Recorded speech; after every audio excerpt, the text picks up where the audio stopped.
বাল্যবিবাহ সমাজের জন্য একটি অভিশাপ। বাল্যবিবাহ হলো আইনগত ও মানসিকভাবে পরিপক্ক হওয়ার আগেই ছেলে বা মেয়ে বিয়ে সম্পূর্ণ হওয়া। এটা কি জান্নাত না?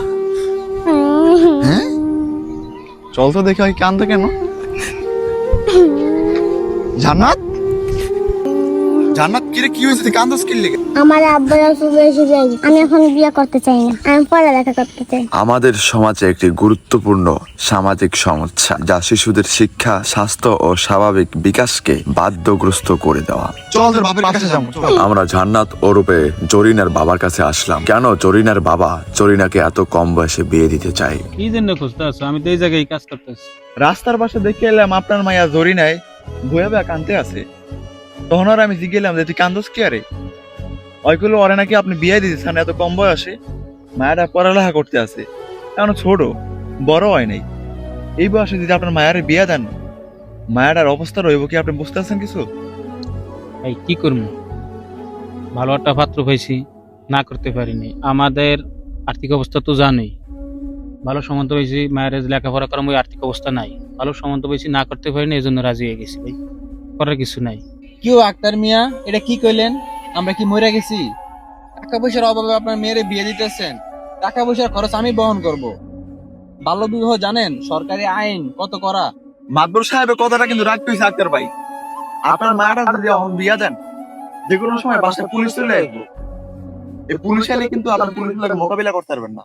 তবে তাছাড়া আপনার ছোট মায়েরা যদি বিয়ের সাথে দিয়ে দেন, তাহলে আপনার মায়েরা কি উপযুক্ত বয়স আছে সংসার করার? এই মায়াদের সংসারে যাইবো, স্বামীর খেদমত করতে পারবো, শ্বশুর শাশুড়ির খেদমত করতে পারবো, এটা নিয়ে তো বিশাল বড় আল বাজিয়ে দেবো সংসারে। আর মাদবর সাহেবে তো কইছেই আপনার মায়ের পড়ালে আর খরচ সব মাদবর সাহেব চালাইবে। আর কোনো টেনশন আছে? কালকে দিনে আপনার মায়ের স্কুলে পাঠাইবেন। আপনার মেয়ের যত খরচ আছে সব আমি বহন করবো, আপনার টাকা পয়সা নিয়ে কোনো চিন্তা করা লাগবে না। এলাকার মানুষ কি মরে গেছে? মাদবর সাহেবের মতন এলাকায় যেসব গণ্যমান্য ব্যক্তিত্ব আছে তাদের কাছে যাইতেন, তাদের সাথে আলোচনা করতেন। আপনি এই চিন্তা মাথাতে নামালেন ভাই। আপনার মায়ের পড়ালেখা করেন, মানুষের মতো মানুষ করেন, আপনার মায়ে একদিন আপনার কামাই করে খাইব। আর কালকে থেকে আপনার মেয়েকে স্কুলে পাঠিয়ে দিবেন, যত খরচ আছে আমি বহন করবো, এগুলো নিয়ে কোনো টেনশন করবেন না। না, তুমি যেই কথাটা বলছো উপযুক্ত কথাই বলছো। আগে কোনোদিন এটা ভাইবা দেখিনি। আর মাদবর স্যার, আপনাকে ধন্যবাদ দিয়ে ছোট করতে চাই না। আপনার জন্য মন খুলে আমি দোয়া করবো। আপনার কাছে আমি সারা জীবন ঋণী থাকবো। আপনাদের জন্য মানুষ আছে বিদায় আমরা বাঁচার জন্য ভরসা পাই।